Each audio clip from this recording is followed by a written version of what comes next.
Nous sommes le samedi 22 peut-être. Je me souviens jamais de quel jour on est. Enfin, je sais que c'est samedi, mais les chiffres, je ne sais plus. 22, je pense. Il fait frisquet aujourd'hui, mais il y a du soleil. Donc c'est plutôt sympathique. On a plus d'humidité et du coup un froid sec, c'est agréable, c'est stimulant. Alors cette vidéo va être intitulée du sang sur les mains. Du sang sur les mains parce que beaucoup de gens ont du sang sur les mains. Beaucoup.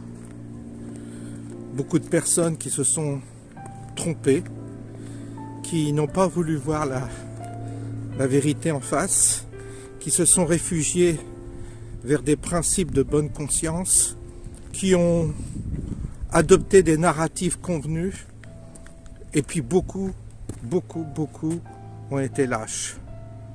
Vous savez, la lâcheté, c'est grave. Il y a des gens, parmi ces gens, j'en connais personnellement, qui n'ont pas été votés, qui ont trouvé toujours des bonnes raisons pour pas aller avec les gilets jaunes, pour pas aller voter, pour se faire pic-pic, pour ne pas se mobiliser quand il y avait le pass sanitaire, etc. C'est une succession d'événements où on retrouve toujours les mêmes en général, et on voit bien que successivement on reconnaît les lâches, on reconnaît ceux qui trouvent toujours des bonnes raisons pour éviter de se mouiller, éviter de s'engager, éviter de prendre parti, éviter de se faire mal voir, lâcheté. Eh bien tous ces lâches ont du sang sur les mains, parce qu'à force d'accumuler lâcheté après lâcheté, il arrive ce qu'il est arrivé à Thomas. Et il y aura d'autres Thomas. Thomas, je dirais que c'est vraiment l'archétype du premier de la liste. Il y en a eu avant, mais là on peut dire que c'est comme si c'était le premier d'une longue liste qui va suivre. Et cela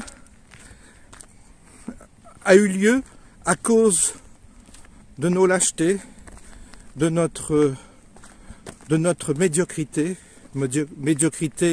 intellectuelle, médiocrité culturelle, médiocrité morale aussi. Chacun s'est enfermé dans sa petite vie, son petit cocon, en se disant ça arrivera aux autres. Et à force de dire ça arrivera aux autres, un jour ça n'arrive plus aux autres, ça vous arrive à vous. C'est ça que je veux dire. C'est qu'en fait, tout le monde s'est réfugié sous ce prétexte par lâcheté en disant ça arrivera aux autres, ça ne m'arrivera pas. Ça n'arrivera pas à mes enfants, ça n'arrivera pas à mes petits-enfants, ça n'arrivera pas à ma famille, ça arrivera aux autres. Et vous avez été nombreux à penser comme cela. Et tous ceux qui ont pensé comme cela ont du sang sur les mains, puisque ce qui arrive et découle de cette mentalité individualiste, égoïste et lâche. C'est tout, il n'y a rien à ajouter.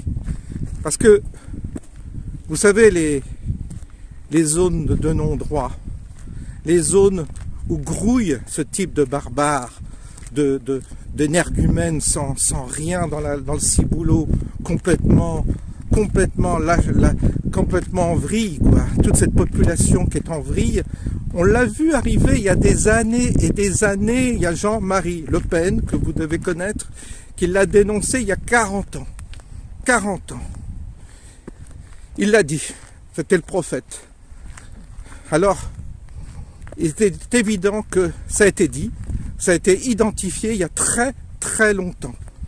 Mais vous ne vouliez pas voter pour les extrêmes. Vous savez, j'ai ma voisine qui me dit « Ah mais moi j'aime pas les extrêmes ».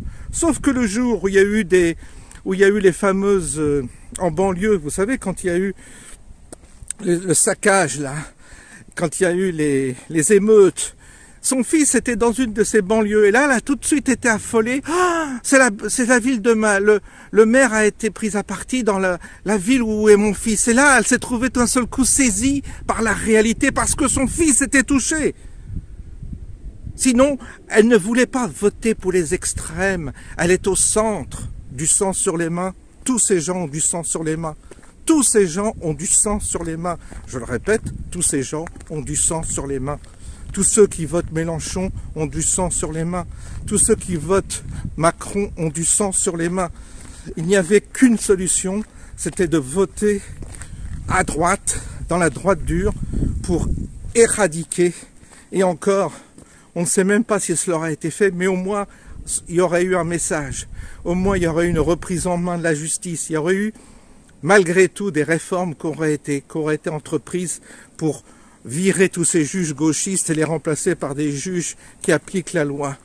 Il y aurait eu des entreprises de fait au niveau des administrations pour resserrer la vis, pour supprimer le droit du sol, pour supprimer toutes ces histoires qui nous empoisonnent la vie et arrêter d'une manière drastique l'émigration arabo-musulmane, parce que c'est elle dont il s'agit. Point. C'est pas la peine de chercher midi à 14h. C'est l'immigration arabo-musulmane qui pourrit toute l'Europe et qui est en train de nous pourrir, de pourrir nos vies, de tuer nos jeunes. Et cela, c'est une réalité. Donc tous ceux qui ont participé, qui ont laissé faire, ont du sang sur les mains parce qu'il était facile d'identifier que cette population arabo-musulmane a en elle une violence, beaucoup plus une violence et un côté inadapté au monde civilisé moderne. Qu'ils restent dans leur grouille, dans leur truc où ils grouillent, où ils se démultiplient, sans aucune maîtrise de la démographie, qu'ils restent dans ces pays à sucer ce qui reste de la colonisation. Parce qu'en fait, ils sont incapables de créer quoi que ce soit, créer des entreprises, créer de la richesse. Non, incapables.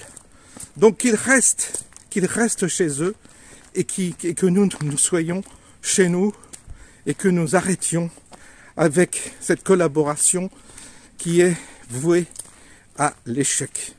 Nous arrivons et nous allons nous rediriger vers ce type de réalité qui va être claire et nette.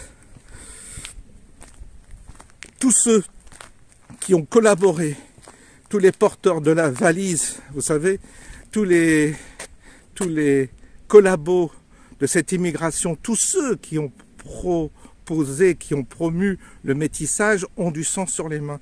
Parce que c'est à cause d'eux que nous avons des criminels, des barbares, des fous chez nous, des fous furieux à enfermer à vie ou à exiler, qu'on ne les voit plus, qu'ils dégagent, qu'ils quittent le territoire. Et les seuls qui devraient rester sont ceux qui se soumettent à notre civilisation française, à notre identité française, point final. Et on arrête les frais. Et tous les intellos, qu'ils aillent voir ailleurs, qu'ils aillent faire leur propagande ailleurs, qu'on les vire. Il y a un moment donné, il va falloir être beaucoup plus radical qu'on ne l'aurait été dans le passé. Aujourd'hui, c'est une radicalité qu'il faut pour expurger le mal qui est en train de gagner partout.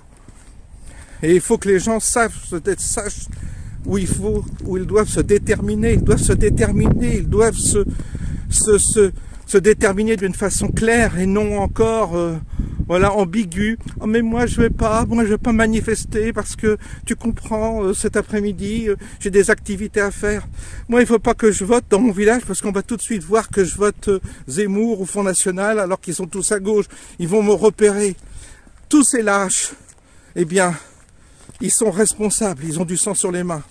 Tous. C'est clair et net. Ils ont permis ça. Ils ont permis cette situation. Et c'est très grave ce qui se passe. Très, très, très grave. On arrive au bout. On arrive au bout du système. On arrive à la croisée des chemins, où là, il va être très pertinent d'avoir du discernement. Tu es avec nous, tu es contre nous, mais il n'y aura pas d'intermédiaire. Et tous ceux qui cherchent encore à fuir la réalité, eh bien, eux aussi le paieront de leur vie peut-être, parce qu'ils vont se retrouver coincés. Non, il faut savoir où on se situe aujourd'hui. Il faut choisir son camp d'une manière claire et simple et nette. Aujourd'hui, il s'agit de défendre notre peuple. Il s'agit de sortir de cette impasse dans laquelle on est. Et pour défendre notre peuple, eh bien, il faut expulser tous ceux qui sont contre nous, tous ceux qui ne veulent pas de nous. Parce que nous sommes chez nous, en France, nous sommes français, et on s'en fout de vos cartes d'identité, tout ça. Ça compte pas. Ce qui compte, c'est notre nature et notre attachement à notre pays. Nous sommes nés là et nous mourrons là de toute façon. Donc il faut bien qu'à un moment donné, eh bien que ça soit clair pour tout le monde, quoi.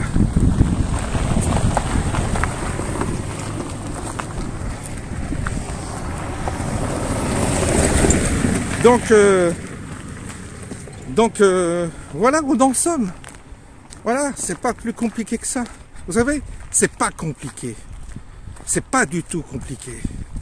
Ce qui est très compliqué, c'est de vouloir ménager les choses, de vouloir être dans l'entre-deux, dans l'intermédiaire, de ne pas prendre parti. Oui, tous ces gens-là, c'est facile. Mais croyez-moi, votre petite vie bourgeoise, dans votre petit pavillon, tout ça de banlieue, ça va être fini. Ça va être terminé. Tout cela, ça va être terminé.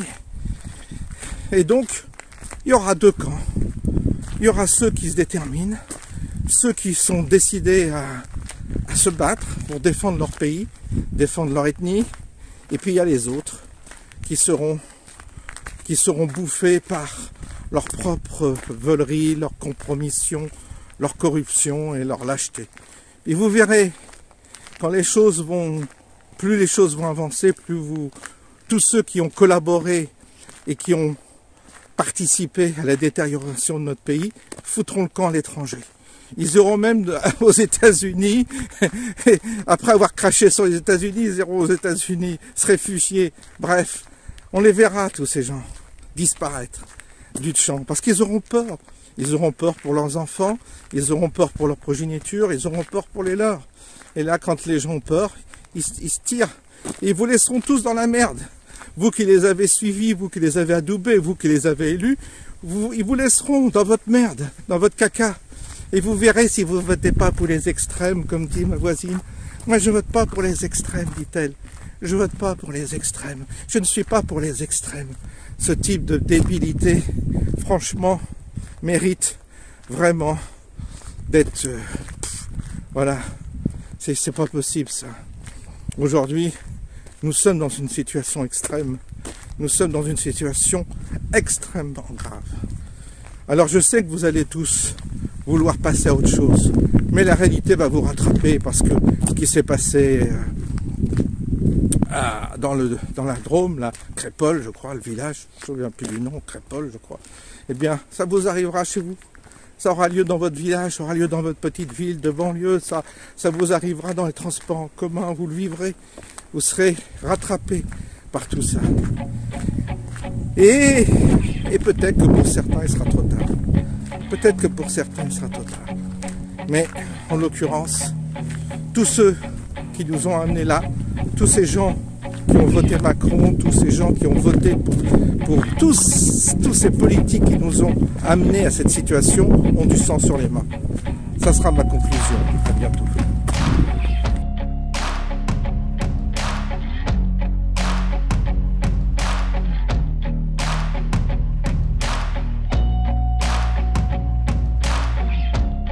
C'est tout bonnement un meurtre et un assassinat. Une attaque d'un peuple contre un autre.